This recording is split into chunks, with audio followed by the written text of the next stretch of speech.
बड़े शहरों के छात्रों की बात करें तो उनके घरों में सुबह होते ही अखबार पहुंच जाता है। केबल नेटवर्क से लैस टेलीविजन है। बावजूद इसके उन्हें सरकार की गतिविधियों के बारे में कोई खास जानकारी नहीं होती है। बुनियादी आवश्यकताओं से वंचित इस विद्यालय के छात्र, जिनके पास संचार का कोई साधन मौजूद नहीं, जहां पर अखबार नहीं पहुंचता, घरों में टेलीविजन मौजूद नहीं है, फिर भी ये बच्चे देश के राष्ट्रपति और प्रधानमंत्री का नाम जुबान पर रखते हैं। मेरा नाम श्रीधर सिंह। क्या आप सीखे हो स्कूल में? क्या क्या सीखे हो अब तक स्कूल में? जोड़ बाकी, माँ बापों के पैर छूना और स्कूल आना, दांतों की सफाई, नाखून काटना, इसको झाड़ना, बहुत सारी चीज सीखे। किताब में क्या क्या सीखे हो? किताब में गणित, हिंदी पढ़ना, विज्ञान पढ़ना। 5 और 3 कितना होता है? 5 और 3 8 होता है। भारत के प्रधानमंत्री का क्या नाम है? भारत के प्रधानमंत्री का डॉक्टर मनमोहन सिंह। राष्ट्रपति का नाम? राष्ट्रपति का नाम श्री प्रतिभा पाटिल, देवी सिंह प्रतिभा पाटिल। वर्ष 2000 में भारत के उन बीहड़ स्थानों, जंगलों और पर्वतीय क्षेत्रों में व्याप्त निरक्षरता के अंधकार को मिटाने के लिए एकल विद्यालय योजना का सूत्रपात किया गया था। एकल विद्यालय की शुरुआत अकेले से ही हुई थी।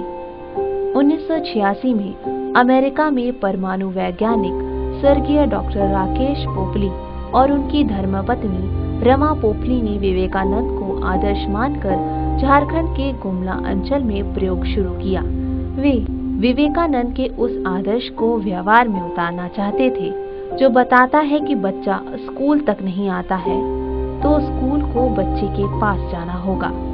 प्रयोग शुरुआती अवस्था में ही सफल रहा। इसके बाद मदन लाल अग्रवाल ने इस विचार को आगे बढ़ाया, जिसके बाद एकल विद्यालय के विचार को संस्थागत स्वरूप मिलना शुरू हो गया। 10 साल की समीक्षा में 1995 से 96 में यह बात सामने आ गई कि प्रयोग सफल है और साक्षरता की दर तेजी से बढ़ रही है। 10 साल में झारखंड में 1200 एकल विद्यालय संचालित हो रहे हैं और एकल विद्यालय के कारण झारखंड की साक्षरता दर 30% से बढ़कर 60% तक हो गई है। जो एकल विद्यालय आपने चलाया या चल रहा है, ये कई साल से चल रहा है, करीबन 4-5 साल से तो वो अनुभव है। तो बच्चों को अनुशासन सिखाना, बोली भाषा सिखाना, चलना फिरना सिखाना, बैठना उठना सिखाना, इससे हमको जो है बहुत मदद मिली है। और जो हमारे काश्तकारी धंधे, इनमें तो खैर हमको बहुत ही परेशानी आ रही है, मजबूरी आ रही है। पानी नहीं है, लाइट नहीं है, बहुत समस्याएं, रास्ता नहीं है और कस्बा बाजार हमसे यहाँ बहुत दूर पड़ता है। फिर भी सभी समस्याओं का सामना करते करते एकल विद्यालय के साथ साथ हमारे यहाँ सत्संग के विषय में बहुत ध्यान दिया जाए। सुबह सुबह प्रभात फेरी लगती है, शाम को कीर्तन होता है, या थोड़ा व्यायाम करना या अनुशासन करना, जो भी विधि विधान अच्छे चल रहे हैं। और इसी के साथ साथ हमारे यहाँ ये जो एकल विद्यालय के साथ साथ ये जो स्वास्थ्य के बारे में हाँ, और देखभाल करना, बच्चों के चोट लग जाना या उनको तसल्ली देना, दवाई देना, ये भी सिस्टम चल रहा है। और गांव में सरकार की कोई योजना नहीं पहुंची है, कोई बेसिक सुविधाएं हमारे यहाँ, हमारे इस गांव के अंदर लाभ नहीं हुआ। राजस्थान सरकार की तरफ से तो कोई साधन ही नहीं है। राजस्थान सरकार हमारा कोई देखरेख नहीं कर रही है। कोई पानी का साधन नहीं, रास्ता का साधन नहीं, ना कोई हॉस्पिटल या चिकित्सालय का कोई साधन है। हम सभी बात से असमर्थ हैं। हमारे यहाँ राज्य सरकार से कोई हमारे लिए सहयोग, ना कोई हैंडपंप है, ना कोई कुआं है, ना कोई पोखर है, तालाब है। हमारे सामने सब समस्या है। समय के साथ साथ एकल विद्यालय विराट वटवृक्ष का आकार लेता चला गया, जिसकी झलक कुंभ के रूप में दिल्ली में दिखाई दी। केवल स्कूल अकेला काम नहीं है, शिक्षा के साथ ही स्वास्थ्य और स्वावलंबन को भी शामिल कर लिया गया है। एकल विद्यालय की शुरुआत भले ही झारखंड से हुई थी, लेकिन आज इसकी सबसे अधिक संख्या उत्तर प्रदेश में है। उत्तर प्रदेश के विभिन्न अंचलों को मिलाकर आज 5,443 एकल विद्यालय संचालित हो रहे हैं। इसके अलावा छत्तीसगढ़, झारखंड, पूर्वोत्तर के राज्य आंध्र प्रदेश में भी एकल विद्यालय की अवधारणा पर बेहतर काम किया जा रहा है। सुदूर दक्षिण से कश्मीर के डोडा और भद्रवाह तक एकल विद्यालय अपनी उपस्थिति दर्ज करा रहा है। हाल फिलहाल में जम्मू कश्मीर में एकल विद्यालय को अच्छी सफलता हासिल हुई है और आज वहां 1,229 एकल विद्यालय संचालित हो रहे हैं। जम्मू कश्मीर में एकल विद्यालय की शुरुआत अभी साल भर पहले पूंछ के मैडर में हुई थी। शुरुआत में कुल 23 छात्र थे, लेकिन साल भर के अंदर ही एकल विद्यालयों की संख्या बढ़कर 1,229 पर पहुंच गई। असल में एकल विद्यालय को वर्तमान विस्तार और संगठनिक आधार देने वाले श्यामजी गुप्त चाहते थे कि हम जमीन पर जो काम कर रहे हैं उसे उन लोगों के सामने प्रत्यक्ष रूप से लाने की जरूरत है जो इस काम में दुनिया के हर हिस्से से मददगार हो रहे हैं।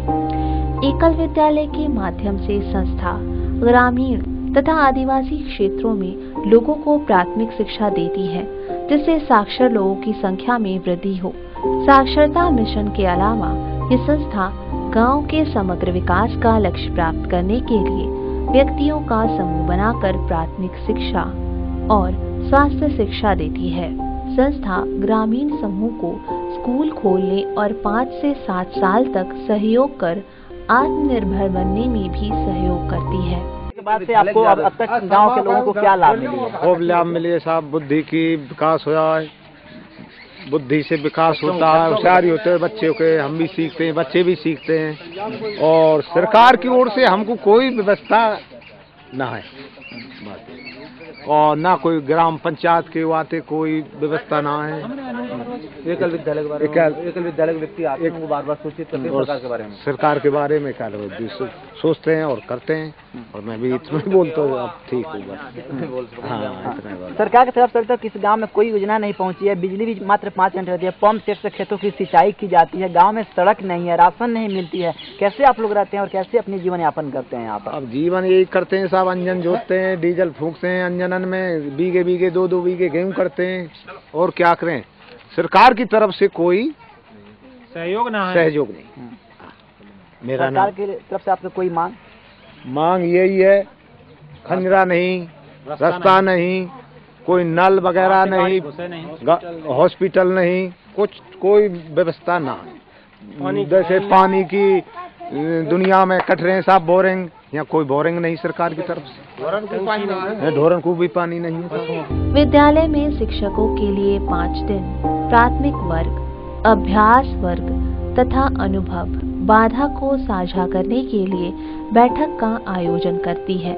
नैतिक शिक्षा, विकलांगों के लिए आवश्यक मदद, योगा का आयोजन भी करती है। स्वास्थ्य शिक्षा के तहत साफ सफाई, पौष्टिक भोजन, बीमारियों के प्रति जागरूक करती है।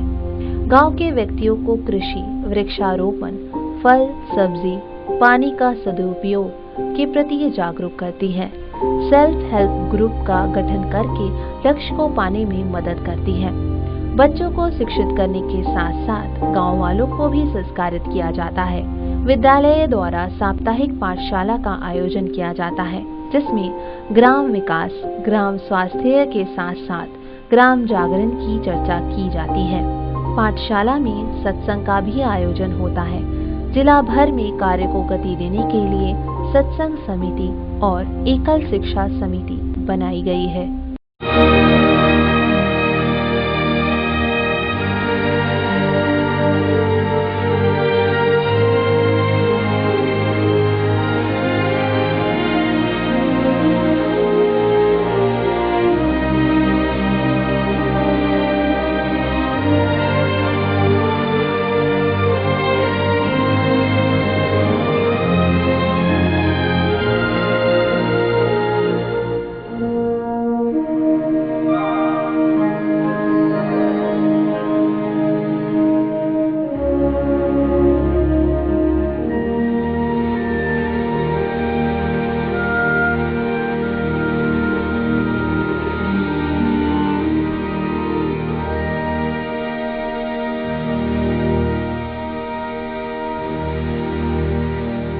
सुदर्शन न्यूज के लिए जितेंद्र प्रताप सिंह की रिपोर्ट।